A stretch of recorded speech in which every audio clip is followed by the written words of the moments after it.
Each Knight Rider vehicle cost just $1. However, there was an odd rule. After the show, all of the cars had to be destroyed.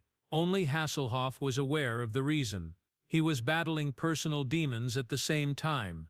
It was during these years that his addiction began. It got so terrible that his own daughter later recorded him on camera while intoxicated. Backstage, the show was collapsing. Yet on TV, everything appeared flawless. Hasselhoff held these secrets for 40 years. He is now at last sharing the entire depressing tale.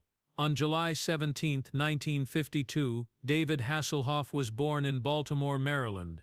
He came from a loving but strict Roman Catholic home. Joseph, his father, was a business magnate. Dolores, his mother, reared the children at home. David had 4 sisters and was the lone male. He had German ancestry. In 1865, his great-great-grandmother arrived from a town close to Bremen. As a child, that German connection would mean nothing. However, it would make him a national hero abroad years later. His early years were far from secure. Due to his father's work with Brink's Security, the family was always on the road. Baltimore came first, followed by Jacksonville, Florida, Atlanta, and Illinois. David never lingered long enough to establish himself. Being the new kid and always adjusting, he was shy. However, each time he had to start over, his communication skills improved. He probably wanted to be an actor, since he learned how to blend in and perform. He could at last be a stationary character on stage. He was only 7 years old when that happened. He was chosen to play a crew member on Captain Hook's ship in a local production of Peter Pan. On stage, the bashful boy shone. He didn't feel anxious. He was unencumbered. Everything changed because of that one position. He developed a passion for theater. He then enrolled in acting, singing, and dancing classes. He told everyone that Broadway was his only dream, and he did make a comeback to Peter Pan decades later, playing Captain Hook himself in UK theaters from 2010 to 2017. David was a teenager when the family eventually made LaGrange, Illinois, their home. He put himself into everything while attending Lyons Township High School. He was more than a mere pupil. He was the choir leader. He was the volleyball team's captain. He participated in the speech competition. He starred in plays in school. In the Fantastics, he even played the lead role. He had already developed a tool set that most actors take years to acquire by the time he graduated in 1970. Charisma, presence, physicality, and self-assurance. He tried Oakland University in Michigan after high school. Walt Disney established the California Institute of the Arts in 1961, and he soon transferred there. He was in California, exactly where he needed to be, thanks to that move. He developed his voice control, stage presence, and ability to blend dance, acting, and music at Cal Arts. He received his first significant break within 2 years of graduating. That break arrived in the most surprising manner.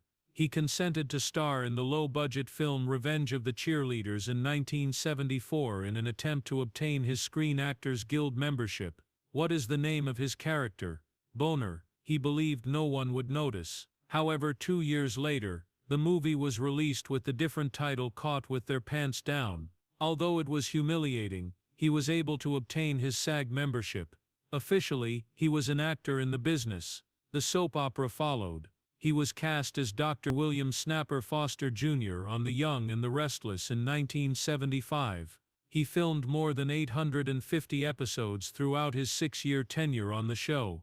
He was the family's guy, and had a serious and responsible demeanor. His admirers adored him. Furthermore, the show's creator didn't simply write him off when he made the decision to quit in 1982. The Foster family as a whole was phased out. He had grown to that size. Later that year, the real game changer arrived. He was personally selected to star in Knight Rider by NBC president Brandon Tartikoff.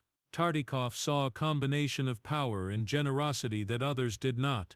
The program, which teamed David with KITT, a talking automobile, went viral all around the world. Not all of it was action. Saving lives, not taking them, was the goal. And the image of the tech-savvy, clean-cut hero stayed. In America, it made David famous, and in Germany it quickly turned him into a legend. But there was an odd diversion before Knight Rider. He starred in Star Crash in 1979, a sci-fi B-movie from Italy that aims to capitalize on Star Wars. David portrayed a glowing armored prince who says things like, "Papa, 3 minutes is enough." He gave it everything he had, even if it was absurd. Despite the film's failure, it demonstrated his willingness to take chances. In Knight Rider, David Hasselhoff did more than merely play the lead. He was experiencing it. But one man had a wild idea long before he got behind the wheel of KITT. Glenn A. Larson intended to combine a high-tech vehicle with a cowboy tale. According to him, Michael Knight was similar to the Lone Ranger, except that he had a talking Trans Am in place of a horse. NBC thought the concept was fantastic. Brandon Tartikoff, their president, had expressed dissatisfaction over the lack of talented male actors. What if the car was the star? Larson asked. It premiered on television on September 26, 1982, and lasted through April 4, 1986. FLAG, the Foundation for Law and Governance, a fictitious organization that dispatched Knight on covert missions, supported it. Knight Rider became one of Larson's biggest blockbusters, even though he had previously produced popular shows like Magnum PY and Battlestar Galactica. The moment was ideal. People in the 1980s who were car-obsessed couldn't get enough of it. However, developing essential IT behind the scenes wasn't simple. Pontiac's Trans Ams from 1982 were difficult to obtain. The team had just one at beginning. They got lucky after designer Michael Sheffey made it into the first KITT. A batch of brand new Trans Ams was destroyed in a rail accident. 10 of them were given to the show for just $1 each because GM was unable to sell them. The catch, after filming was finished, all of the cars had to be destroyed. That is still considered blasphemous by fans. Every kit was modified to fulfill a distinct function. Some had fiberglass bodies for light jumps and were specifically designed for stunts. Drivers were concealed in the back seats of some. Only close-ups and images involving Hasselhoff were shot in the hero automobile. The cost to modify each car was around $18,000. In order to differentiate KITT from the thousands of fan-made copies that began to appear, they gave him a facelift, spoilers, wings, and a scoop by Season 3. KITT was a marvel on screen. Its shell was resistant to explosives, bullets, and even heat up to 800 degrees. With turbo boost, it could leap 40 feet into the air and reach 60 miles per hour in 0.2 seconds. The anamorphic equalizer, a red scanning light on the hood that was modeled like HAL from 2001, A Space Odyssey, served as its eye. It could track Michael's vital signs, view an X-ray, and even switch to quiet mode for covert action. And actual automakers caught up years later. Ford installed seats with cardiac monitoring. By 2015, collision avoidance technologies were commonplace in European vehicles. However, it seemed like science fiction at the time. According to reports, KITT was valued $11.4 million. Each build actually cost more than $100,000. Fans, however, didn't care about any of that. Children desired the toys. The automobile was desired by teenagers. Parents wanted to bring their children to watch. The critics, it didn't appeal to them. It received 21% from TV Guide, 35% on Rotten Tomatoes. Audiences nevertheless made it popular. By 1983, the most popular Christmas present was KITT toys. What the reviewers said didn't matter. Knight Rider turned into a seismic event in culture. It was abrupt when the show stopped in 1986. However, the legend persisted. It was broadcast in numerous nations. It was loved and called Rerun. When NBC attempted to revive it in 2008, it failed. Hasselhoff was the only one who felt that they had missed what made the original so unique. Knight Rider wasn't just another job to him. He claimed that if he could, he would live for the rest of his days in that program. He was frequently approached by fans who stated, "You got me through a tough moment." He claimed that Knight Rider was about saving lives and giving people hope. Thus it meant more to him than all the fame from Baywatch. He referred to it as his most proud role. Although David Hasselhoff appeared to be the ideal action hero on TV, his experience driving Knight Rider was anything but seamless. The audience was unaware of how intricate, risky, and occasionally tragic the show's backstage operations actually were. The automobiles were where it all began. Knight Rider used 4 kits instead of just one. The hero car was there, complete with speaking panels, blinking lights, and a high-end appearance for close-ups. Then came the stunt cars, which, although having largely stripped-out interiors, were designed to manage fast maneuvers and chase scenarios. The jump cars came next, designed to withstand extreme airborne stunts using lightweight components and fiberglass bodies. The shells, hollow wrecks designed only to crash, came last. Stunt coordinator Jack Gill would lie flat within the passenger footwell, out of sight, steering while on his back in order to accomplish the magic trick of KITT driving itself. At first, Pontiac only offered them 3 Transams. However, when a train carrying Transams derailed in 1983, everything changed. For $1 apiece, GM sold 10 of them to the show. The catch, after filming, all of them had to be destroyed, and the wrecking ball was the source. The stunts were more than just showy, they were vicious. The automobile sailed over an 85-foot gully in Thousand Oaks, California, in one of the most well-known jumps ever seen on camera. The license plate tore off in mid-air because the jump was so violent. A mounted camera escaped. Hasselhoff even lost his leather jacket. 5 subsequent programs made use of that same shot. Both the vehicles and some of the stunt equipment perished.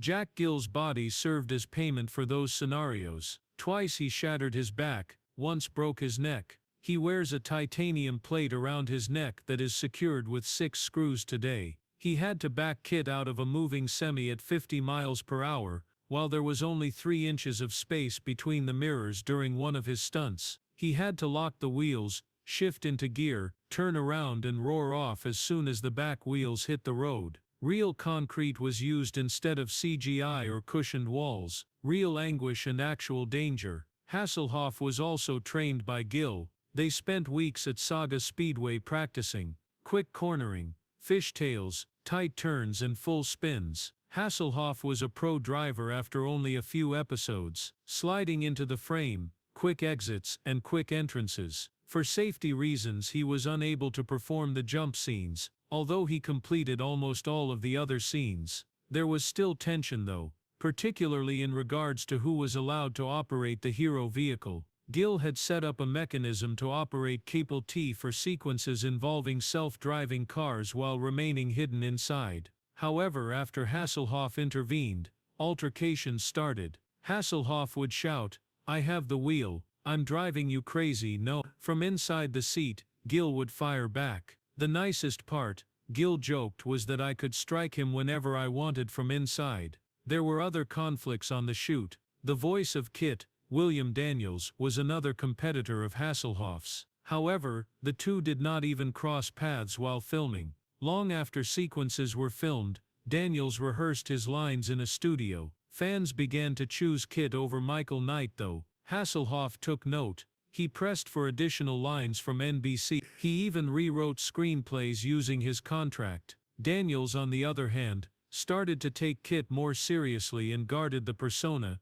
as though it were his own. It was during the Christmas party that they finally met uncomfortably. Hasselhoff struggled off camera. The show began to suffer because of his drinking. According to crew personnel, his fatigue, a code word for hangovers, caused filming to halt at least 7 times throughout season 3. Producers had to accommodate his sluggish morning recuperation during the pivotal 1984 episode Goliath Returns. His ex-wife would claim years later that he was already drinking excessively at the time, and when his daughter caught Dad intoxicated, shirtless, slurring, and attempting to eat a burger on the floor in 2007, the world witnessed it for themselves. The man who said that one man can change the world was unable to finish his lunch. The emotional weight followed. Randy, a 15-year-old leukemia patient, came to the set in 1983. Hasselhoff's parents wrote him a letter following Randy's passing.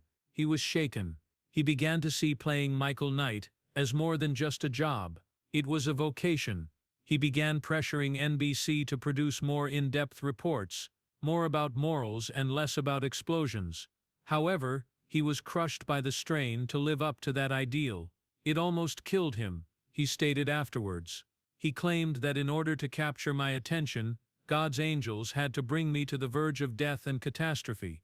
Following Knight Rider's conclusion in 1986, David Hasselhoff collided with a wall, not a real one, but the kind that most actors fall in love with after playing a memorable part. He was well known to everyone as Michael Knight, the man who could communicate with a car. There was nothing else Hollywood wanted to see him accomplish. His attempts at filmmaking failed. He had a stagnant career in America from 1986 to 1989. When he mentioned serious roles, everyone laughed. Later on, even Hasselhoff made a joke about how he was more famous for talking to KITT than for performing. Because of that slump, he looked in a direction that other American celebrities didn't: Germany. And that's where he made his fortune. He put out a song titled "Looking for Freedom" in 1988. Despite being an English rendition of a German hit, its message resonated. Germany remained divided into East and West, and there was a great need for something positive. The song became viral. It spent 25 weeks on the charts and held the top spot in West Germany for 8 consecutive weeks. It achieved platinum status after selling more than 500,000 copies. Hasselhoff was more than just a German celebrity. By 1989, he represented hope. He performed in front of 500,000 people on New Year's Eve atop the Berlin Wall the same year, singing his independence anthem as if it were a cry to arms, dodging fireworks, and sporting a flashing leather jacket and scarf. However, he continued to lose ground back in the United States. At that point, Baywatch was created. When the show debuted in 1989, it was a complete failure. It came in at number 73 out of 103 shows. When NBC terminated the production firm fell apart. Hasselhoff would have left, but most actors would have. He bet everything in 1991. He teamed up with the inventors, contributed his own funds, and purchased the rights. He was promoted to executive producer. In addition to star, he negotiated a share of future revenues, which is more significant. Nobody could have predicted the amount of money he would make from that arrangement. Over 1.1 billion people watched Baywatch every week at its height in 1996. At the time, that equated to 1 in 5 people on the planet. The program earned almost $1 billion in syndication revenue, was translated into 44 languages, and shown in 148 countries. Even the audience was taken aback. Women made up 65% of the audience. The show's blend of romance, action, and strong female characters appeals to a lot of people. Mitch Buchanan, played by Hasselhoff, rose to fame as a cultural figure. Pop history was shaped by the Rescue Boy, the red shorts, and the slow-motion runs. Hasselhoff made appearances in 220 episodes between 1989 and 2001. They didn't kill him off when he left before the last season. They just left the door open by making his character vanish in an undersea blast. He returned in 2003 to play a revived Mitch with amnesia at a Hawaiian wedding for Baywatch. In later years, he attempted to mock the figure, but the shadow of the red shorts persisted. Hasselhoff, however, was constructing an empire behind the scenes. During the height of the show's popularity, he was making $100,000 every episode, but the royalties were where the real money came from. According to reports, he was earning $4 million annually long after the show finished. To capitalize on the success of The X-Files, he turned the concept into films and a spin-off series called Baywatch Nights, which began as a detective series before oddly moving into supernatural fiction. His fortune dropped from $100 million to about $10 million due to divorce settlements, yet Baywatch continued to generate revenue. The show's HD remake in 2018 created new financial opportunities. The brand was not going to die.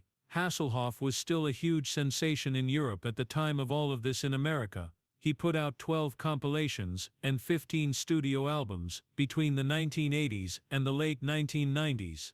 In order to balance his life, he performed in arenas, appeared on German TV, and traveled all over the world. Still starring in Baywatch and doing production work, he embarked on a freedom tour of Germany and Switzerland in 1990 alone. He put out 4 compilation albums in 1995. Despite his crazy work schedule, he maintained his brand in both realms. American television icon, European music phenomenon. David Hasselhoff almost drowned himself in early 2002, when he arrived at the Betty Ford Center in California. His body was in ruins. He later made a terrifying admission in 2011. He said that his blood alcohol content was the highest the facility had ever measured. He should have been dead, according to doctors. He was telling the truth. No one had ever survived such levels, as far as they knew. According to Hasselhoff, it wasn't for attention or celebrity. He wasn't playing the classic Hollywood ploy of going to rehab to preserve your reputation. He had no other option, so he went. His body was disintegrating. After years of excessive drinking, fame and pressure had finally caught up with him. However, this was not the start of his demise. He made an attempt to receive assistance back in 2001. After spending 8 days in recovery, he called for a cab and left. He didn't return home. He had a drink. He was unconscious in a hospital bed at the end of that night. His first true wake-up call was that. Soon later, he publicly acknowledged that he had a problem and checked himself back into rehab. Addiction, however, is a chronic condition. Next was May 3, 2007. Something he would never forget was captured on tape by his 16-year-old daughter, Taylor Ann. Hasselhoff was so inebriated that he could hardly eat a cheeseburger while lying shirtless on the floor of a hotel room in Las Vegas. It was a heartbreaking video, because of what his daughter stated, not because of his appearance. You could hear her begging, "Please promise me that you won't have any alcohol tonight." It wasn't that she was mean, she was in a difficult situation. She later claimed that since he never recalled, she had filmed it to show him what he was like when intoxicated. In the end, that film was viewed by almost 1 billion people. It turned into one of the internet's earliest viral moments. For a lot of people, it was their first glimpse of how far he had fallen. Things worsened that same year. During his contentious divorce from Pamela Bach in July 2006, Hasselhoff made a big scene at Heathrow Airport. He never made it to Los Angeles, where he was meant to board a plane. According to witnesses, he was wobbling, had an alcoholic odor, and was unable to stand. He was denied a flight by airline employees. He expressed his distress at the divorce to them. His publicist stated he decided to take a later flight and blamed antibiotics. However, the harm had already been done. That same day, his divorce was formalized in Los Angeles. The entire globe was now observing. The legal case wasn't the end of the divorce. It overflowed into the news stories.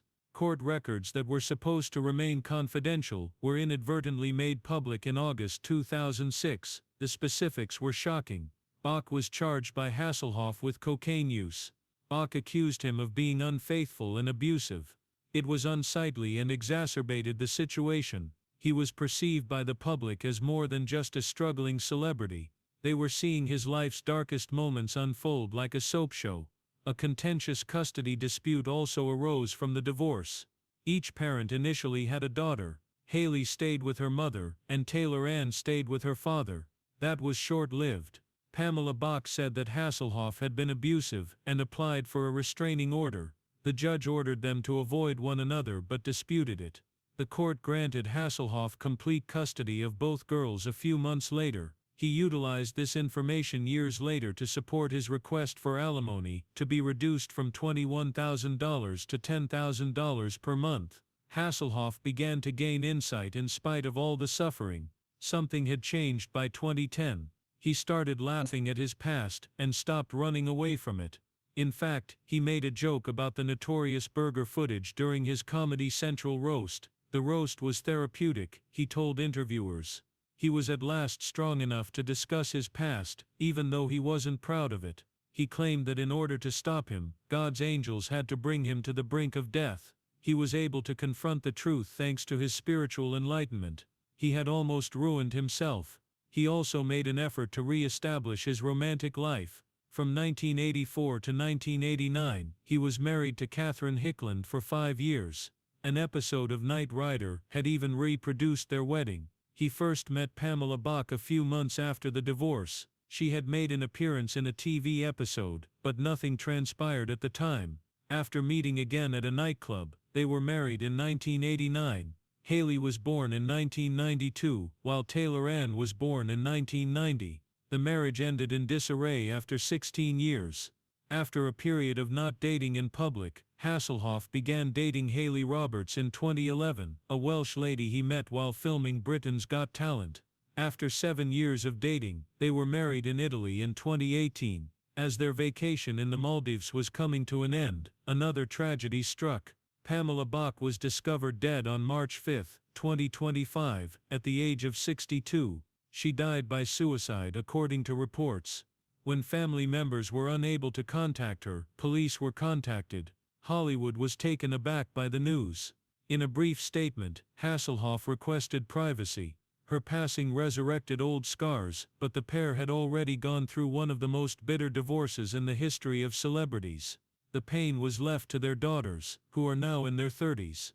David Hasselhoff made a statement in January 2021 that altered the perception of Knight Rider among fans. The show was marketed as a sci-fi adventure about a talking, high-tech car for nearly 40 years. Hasselhoff, however, had a different perspective. He stated, "It's not about a talking car, it concerns Michael and KITT's relationship. It also has to do with the action. Additionally, one man can have an impact. Everything changed with just one comment. The indestructible shell, turbo boost, self-driving mode, and fancy electronics were the main marketing points in the beginning." For Hasselhoff, however, the true tale was always the emotional connection. He doubled down when he spoke with Kelly Clarkson in June 2021. "Everything is exactly what we came up with back in the day," he remarked, referring to the past 36 or 40 years. "The automobiles converse. The automobiles park and drive themselves. The tech no longer impressed him. That was old news to him. The relationship between man and machine was what counted." The fans had missed that transition from machine to meaning. Hasselhoff, however, never did. He also revealed something unexpected behind the scenes. For him at least, the show wasn't really about acting. He admitted in 2021 that he relied more on his driving prowess than his acting abilities. "I wanted to get really good at driving," he stated. "I could show you the reverse 180 in 5 minutes. There was no CGI back then. Everything was deadly and genuine." He said, "We did everything by the seam of our pants. Spraying WD-40 on the tires, spinning out, and racing through scenes without a second take is his favorite trick. They would shout, 'Knight Rider, action!'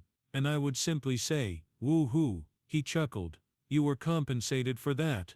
Is it not unbelievable?" What he saw to be inferior acting moments were concealed by that unadulterated joy. However, it was successful. Fans recall the acrobatics, the speed, and the yelling.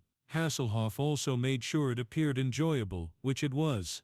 However, the enjoyment was short-lived. Hasselhoff had been fighting to revive Knight Rider since 2013. For over 10 years, he held the rights, but nothing changed. He said, "I couldn't get a bite." Screenwriter TJ changed that. Fixman joined the endeavor as a huge admirer of Knight Rider.